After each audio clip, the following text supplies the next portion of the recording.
Assalamualaikum warahmatullahi wabarakatuh. Perkenalkan, nama saya Yani Malinda Anissa, NPM 5019157, Prodi PGSD, kelas 4E. Di sini saya akan menjelaskan materi perkuliahan tentang konsep dasar kurikulum. Pertama-tama, saya akan menjelaskan dulu apa itu kurikulum. Kurikulum adalah suatu rencana, tujuan, mata pelajaran, dan perencanaan pembelajaran yang dijadikan pedoman bagi seorang guru untuk mencapai suatu proses belajar mengajar. Selain kurikulum, ada pula namanya telaah kurikulum. Telaah kurikulum yaitu suatu kajian yang berisi tentang kompetensi, materi, evaluasi, dan juga perencanaan pembelajaran yang juga dijadikan pedoman bagi guru.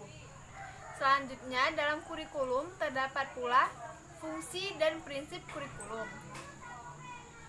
Fungsi kurikulum ada banyak, tapi di sini saya akan menjelaskan fungsi kurikulum secara umum dan juga fungsi kurikulum bagi peserta didik. Fungsi kurikulum secara umum yaitu sebagai alat dan usaha untuk mencapai tujuan pendidikan. Karena kurikulum dibuat untuk mempermudah proses pendidikan.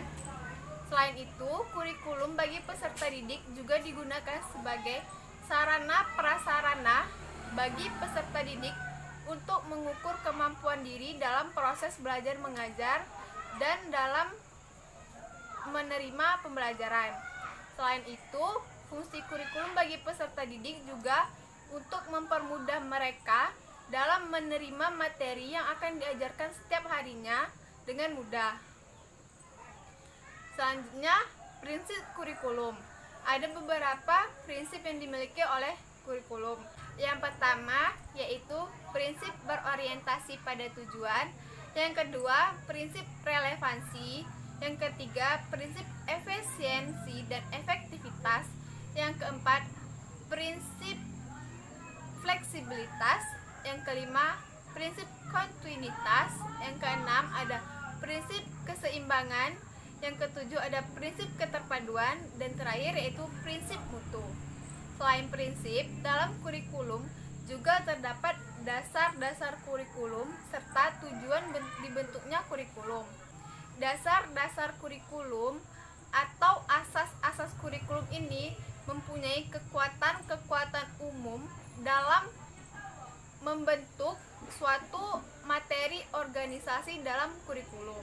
Dalam dasar kurikulum memiliki 3 dasar, yaitu dasar psikologis, dasar sosiologis, dan juga dasar filosofis. Dasar psikologis adalah dasar yang digunakan untuk mengetahui kemampuan dari peserta didik.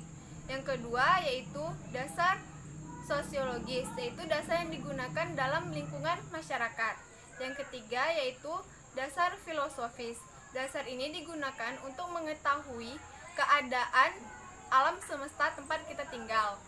Selain itu, kurikulum juga mempunyai tujuan. Tujuan kurikulum dibentuk yaitu agar membentuk peserta didik yang mempunyai sifat kreatif, inovatif, dan juga beriman. Selain itu, tujuan kurikulum dibentuk agar para peserta didik afektif ketika turun di lingkungan masyarakat. Selain itu, kurikulum juga mempunyai relevansi di dunia pendidikan. Relevansi terbagi 2, yaitu relevansi internal dan juga relevansi eksternal. Di relevansi eksternal dibagi pula menjadi 3 relevansi. Yang pertama yaitu relevansi yang berkaitan dengan lingkungan hidup.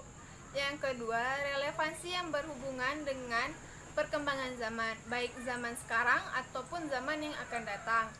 Yang ketiga yaitu relevansi yang dituntut dengan pekerjaan atau kemampuan dari peserta didik tersebut. Sekian materi yang dapat saya jelaskan mengenai konsep dasar kurikulum. Mohon maaf apabila ada salah. Assalamualaikum. Wassalamualaikum warahmatullahi wabarakatuh.